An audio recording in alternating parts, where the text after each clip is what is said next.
Hello students, I welcome you all in this video. In this video we are going to learn about SYJC SP, that is secretarial practice, and as you all know that we have completed 10 chapters in SP till now, and after that we have started with chapter number 11, that is financial market. Alright, and in that also we have completed part 1 और part 1 में हमने discuss किया था about introduction and meaning of financial market. Alright, and in our today's video we are going to start with functions of financial market. और functions of financial market में आपको total 10 pointers दिए हुए आपकी बुक के अंदर ना. वो सारे पॉइंटर्स के मैंने एक कोड यहाँ पे आपके लिए बनाया हुआ है so that you can understand, you can memorise all the pointers easily. So उसका कोड है हमारा सिंपल TC. सिंपल में P 2 टाइम है और E 2 टाइम है. ऑलराइट, चलो अभी सारे पॉइंटर्स को सबसे पहले तो इस कोड की हेल्प से आपको पॉइंटर्स याद हो जाएंगे. ओके, तो ये आपका मेजर काम जो है वो ख़त्म हो जाएगा.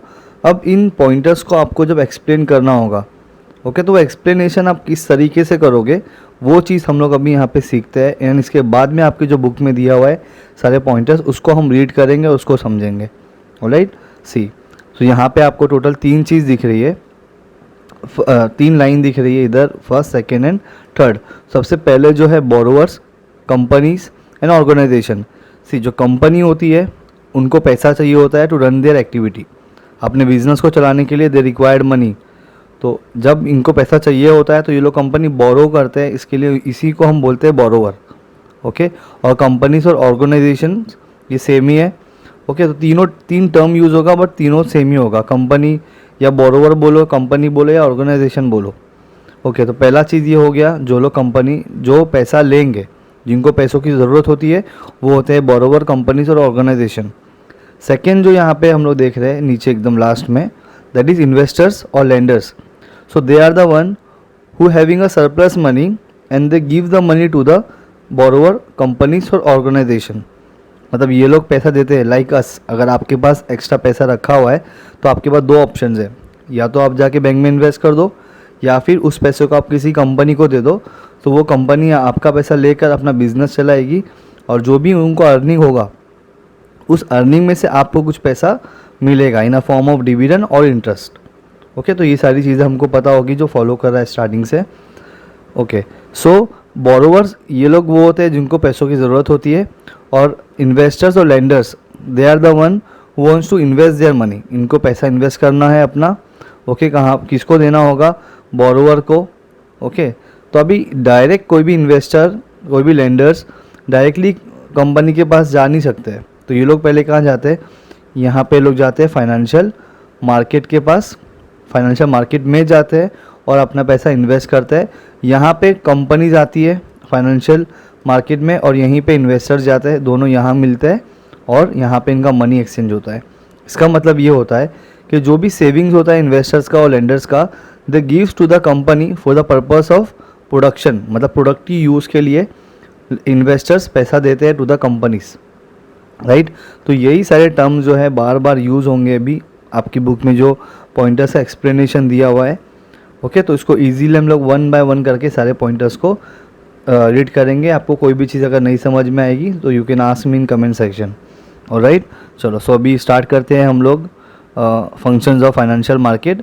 तो यहाँ पे अगेन सेम चीज़ आपको रिपीट कर देता हूँ एक बार, दैट जो कोड है उसका सिंपल TC. P जो है 2 बार है as you can see here, और E जो है वो भी 2 बार है आपका. Okay, functions of financial market का कोड है सिंपल TC. तो यहाँ पे आपको दिख रहा है S से आएगा सेल मैकेनिज्म, I से आएगा इंडस्ट्रियल डेवलपमेंट, M से आएगा मोबिलाइजिंग फंड्स, P से आएगा प्रोडक्टिव यूसेज, फिर P है secondary price determination, L liquidity, E enhancing income, E easy access, T transfer of resources and C capital formation. Alright, तो इस तरीके से आपका कोड है. इस कोड की हेल्प से आप सारे पॉइंटर्स को मेमोराइज कर सकते हो. इट विल हार्डली टेक 10 और 15 मिनट्स. अगर आप सच में बैठ के दिल से पढ़ोगे 15 मिनट या 20 मिनट भी, तो आपको ये सारे पॉइंटर्स इजीली याद हो जाएंगे. ऑलराइट, चलो नाउ हम लोग स्टार्ट करते हैं जो आपकी बुक में दिया हुआ है. सो सबसे पहला यहाँ पे आपको कोड इस तरीके से लिखना है, बट जो बुक में दिया हुआ है उस तरीके से आपको एक्सप्लेन कर रहा हूँ. लेकिन जब आप इसका नोट्स प्रिपेयर करोगे तो आप इसको कोड वाइज लिखो सो दैट आपको इजीली याद हो जाए. Okay, so let's begin with functions of financial market जो आपकी बुक में दिया हुआ है. अभी पहला पॉइंट है हमको transfer of resources. Now transfer of resources, उसमें हमको दिया है financial market facilitate the transfer of real economic resources from lenders to ultimate user. Okay, lender मतलब those who are giving the money और अल्टीमेट यूज़र मतलब borrowers, companies, organisation, जो अब भी हमने यहाँ पे देखा। ओके, यहाँ पे जो देखा, they are the users and they are the lenders, जो पैसा देते हैं और जो यूज़ करते हैं उसी को हम बोलते हैं बोरोवर, कंपनीज, ऑर्गेनाइजेशन। ओके, सो यहाँ पे जो फाइनेंशियल मार्केट है ये फैसिलिटी दे रहा है। ओके, तो इन्वेस्टर्स अपना पैसा यहाँ पे आके इन्वेस्ट कर रहा है और बोरोवर जो है वो यहाँ पे आके पैसा ले रहे हैं। ऑलराइट, चलो, सो ये था आपका financial market facilitate the transfer of real economic resources. Real economic resources मतलब क्या? पैसा, money, finance. Right, from lenders to ultimate user, lenders पैसा दे रहा है और यूज़र्स को पैसा मिल रहा है, बट किसकी हेल्प से मिल रहा है? फाइनेंशियल मार्केट की हेल्प से मिल रहा है। राइट, तो इस तरीके से आपको सारी चीज़ें याद रखना है। बहुत ही सिंपल सा ये एक आपका आंसर है। Now let's talk about the point number 2, that is productive usage. Productive usage का मतलब ये होगा कि आपको उस पैसे का इस्तेमाल इस तरीके से कर रहे हो कि उस पैसे से आपको रिटर्न मिले। मतलब मैं अगर कोई पैसे को प्रोडक्टिव यूज़ करूँगा, इसका मतलब ये कि अगर मैं कहीं कुछ प्रोडक्ट बना रहा हूँ जिसमें मेरा कॉस्टिंग लग रहा है 50 रुपीज़, सो एटलीस्ट मुझे रिटर्न आना चाहिए 60, 70, 80, मतलब कॉस्ट से ऊपर मेरे को इनकम आना चाहिए। तो उसको आप बोल सकते हो कि हाँ, ये पैसों का हम लोग प्रोडक्टिव यूज़ कर रहे हैं। तो उसी तरीके से as a investor when you are giving money to the company, so it is a responsibility of the company that company should use those money effectively, जिससे ज़्यादा पैसा जनरेट हो। ओके, चलो, तो प्रोडक्टिव यूसेज मतलब एक सही काम के लिए कंपनी इस पैसे को यूज़ करेगी। चलो, तो देखते हैं। Financial market allow us productive use of the fund. तो फाइनेंशियल मार्केट ही है जो अलाउ कर रहा है कि उस फंड को प्रॉपर तरीके से कंपनी यूटिलाइज करे। So in the hands of the investors, their excess funds would have remained idle.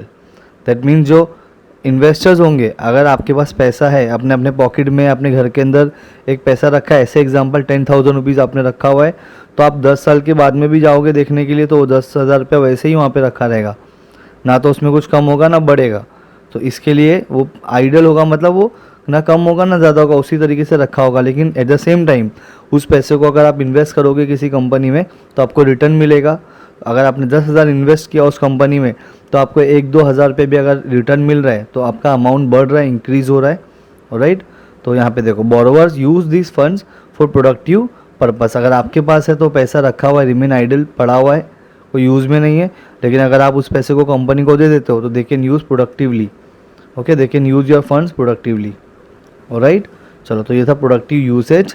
बहुत ही सिंपल, कुछ भी डाउट होगा, कोई चीज़ नहीं समझ में आएगी, then you can ask me in comment section. Alright, चलो आगे बढ़ते हैं पॉइंट नंबर 3 की तरफ।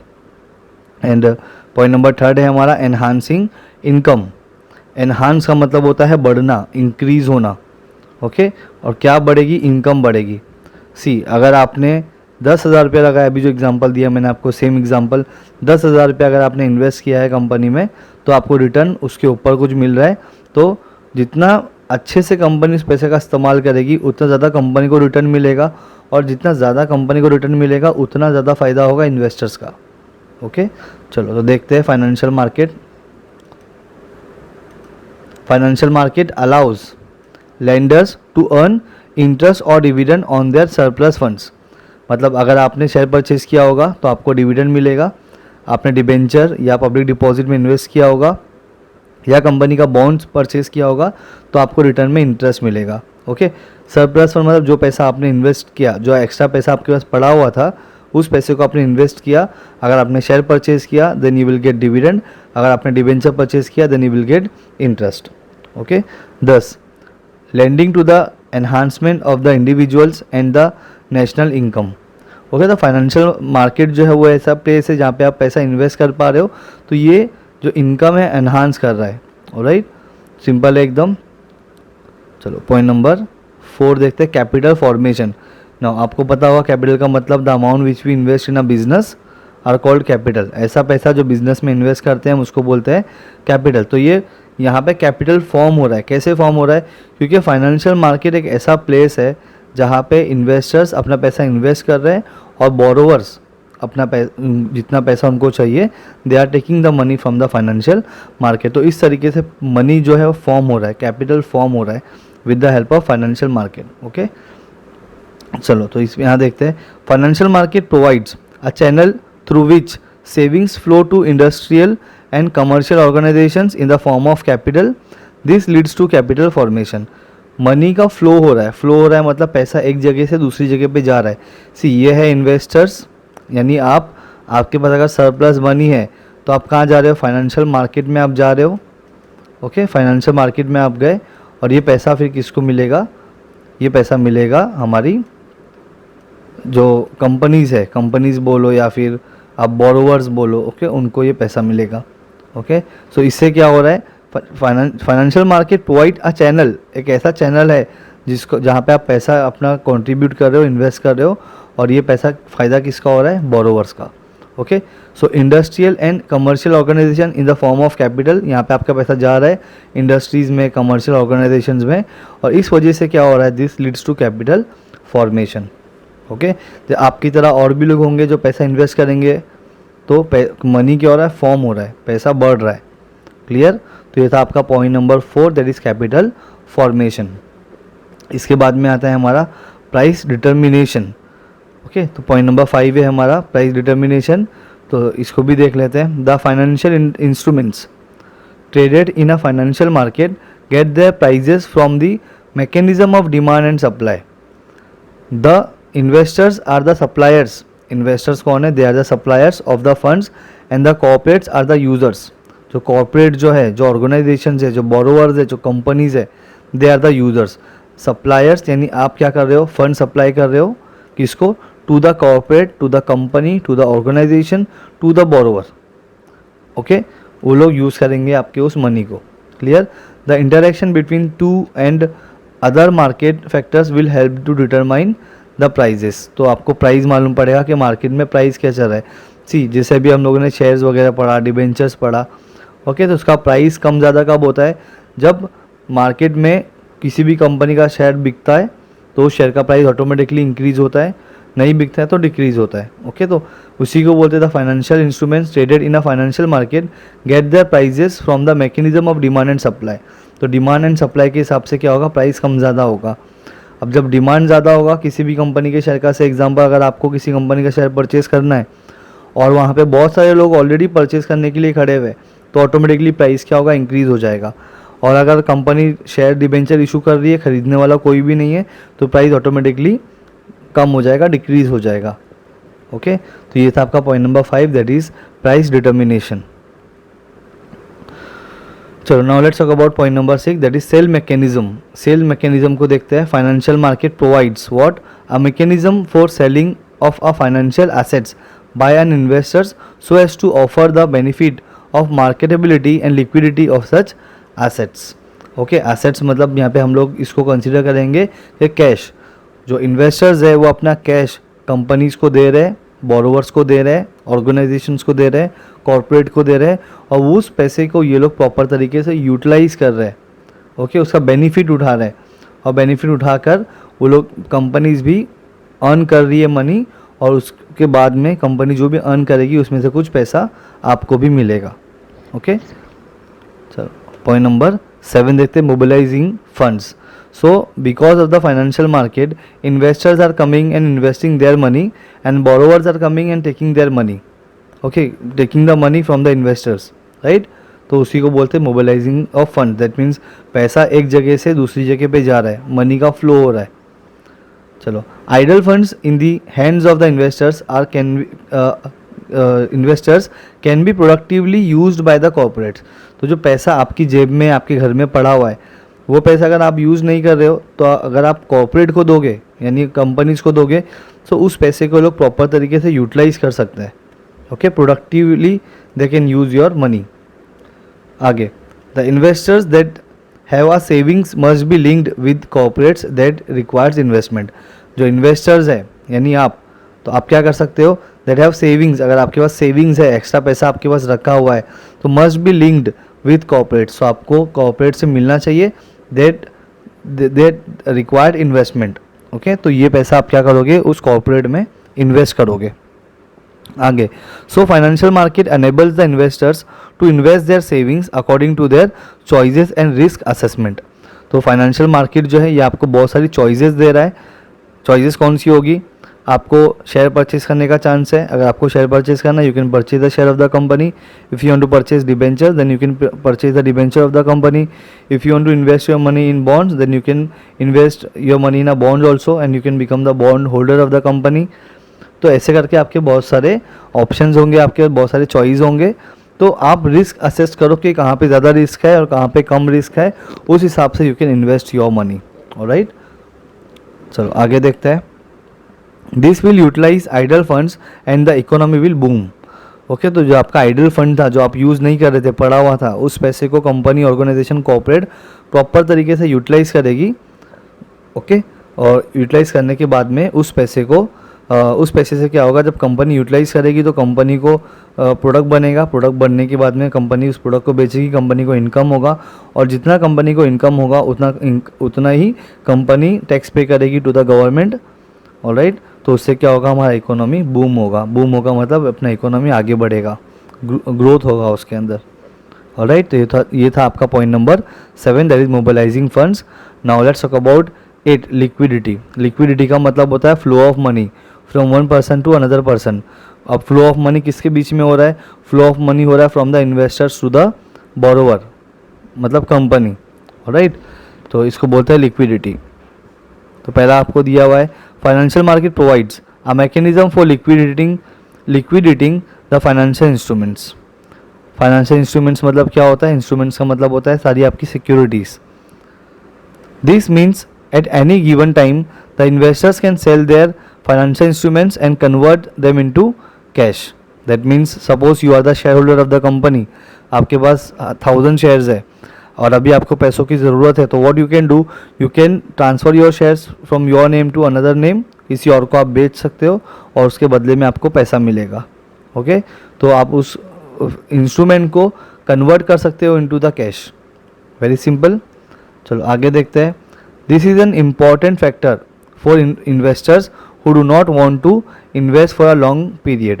अगर आपको बहुत टाइम तक की कंपनी का शेयर होल्डर या डिबेंचर होल्डर या बॉन्ड होल्डर नहीं बना रहना है, तो आप क्या कर सकते हो, उस शेयर्स को, उस डिबेंचर को या बॉन्ड्स को, जो भी आपने परचेस किया होगा, उसको आप ट्रांसफ़र कर सकते हो किसी और के नाम पे और उससे आप कैश ले लोगे। तो यहाँ पे आपका और कंपनी की जो रिलेशनशिप होगा वो ओवर हो जाएगा। ओके, तो ये था आपका liquidity. Now let's talk about point number 9, that is easy access. Easy access. So both investors and industries need each other. दोनों ही एक दूसरे को चाहिए, बिकॉज अगर आप इन्वेस्टर हो और आपको अगर अपना पैसा इन्वेस्ट करना है तो आप किसको दोगे पैसा? इंडस्ट्रीज़ को दोगे, मतलब कंपनीज जो होती है। ओके, और अगर आप इंडस्ट्री हो, आपको पैसा चाहिए, तो आप किससे लोगे? इन्वेस्टर्स से लोगे। तो दोनों को एक दूसरे की ज़रूरत है। ओके, तो और इन दोनों की जो लिंक है वो कौन है? वो है फाइनेंशियल मार्केट। मतलब अगर आपको पैसा चाहिए, इंडस्ट्रीज़ को पैसा चाहिए, तो वो लोग आएंगे फाइनेंशियल मार्केट में। इन्वेस्टर को अगर इन्वेस्ट करना है पैसा, तो ये लोग भी आएंगे फाइनेंशियल मार्केट में। ओके, तो चलो इसी को कंटिन्यू करते हैं। Both investors and industries are need each other. The financial market provides a platform. देखो फाइनेंशियल मार्केट क्या कर रहा है? They are providing a platform where both the buyers and sellers can find each other easily. तो buyer मतलब company, seller मतलब जो company को पैसा देगा। ओके, तो ये दोनों ही यहाँ पे मिल सकते हैं फाइनेंशियल मार्केट में। तो ये था आपका point number 9। Now let's talk about point number 10, that is industrial development. तो very simple point, industrial development, industry का डेवलपमेंट। तो इंडस्ट्री का डेवलपमेंट कब होगा? जब उनके पास पैसा होगा। और पैसा कौन दे रहा है? इन्वेस्टर्स। और इन्वेस्टर्स इसके थ्रू पैसा दे रहे हैं, through the financial market. Very simple. चलो, financial market helps in transforming savings into capital.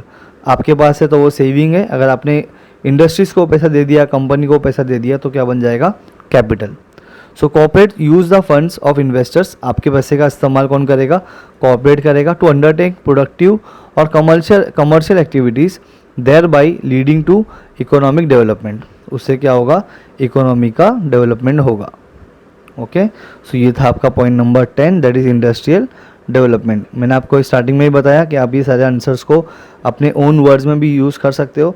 यहाँ पे अगेन एंड अगेन एक चीज़ ही रिपीट हुई है, दैट इज इन्वेस्टर्स कॉर्पोरेट या फिर इन्वेस्टर्स और बोरोवर्स या फिर investors, company, investors, organisation, investors, businessman. तो ये बहुत ही लॉजिकल चीज़ है। बहुत सारी चीज़ वर्ड यूज़ होते हैं इसके लिए, हमको ऐसा लगता है कि इतनी सारी चीज़ों को हम लोग याद कैसे करेंगे, राइट। लेकिन ऐसा नहीं है। आप लॉजिकली थोड़ा सा दिमाग लगा कर सोचोगे या उसको रीड करोगे या समझने की कोशिश करोगे तो आपको रट्टा मारने की ज़रूरत नहीं पड़ेगी। ऑलराइट, तो ये था आपका functions of financial market. So I hope you understood the entire discussion. जैसे कि आपको जो कोड दिया है वो कोड आप लिख लो, लिखने के बाद में उसको अच्छे से याद कर लो। ओके, सो अगर आपको ये कंसेप्ट अच्छा लगा होगा स्टूडेंट्स, और जो कोड बना है वो कोड आपको इजी लगा होगा, सो आप कमेंट में मुझको बता सकते हो। ऑलराइट, सो और कोई चीज़ इम्प्रूवमेंट अगर मुझको आपको लग रहा है कि कोई चीज़ इम्प्रूव होना चाहिए तो वो भी आप मुझे सजेशन दे सकते हो। Alright, so I hope you understood this entire discussion. Any doubt और anything you can ask me in comment section. So मिलते हैं एक दूसरे वीडियो में। So till then bye all, take care.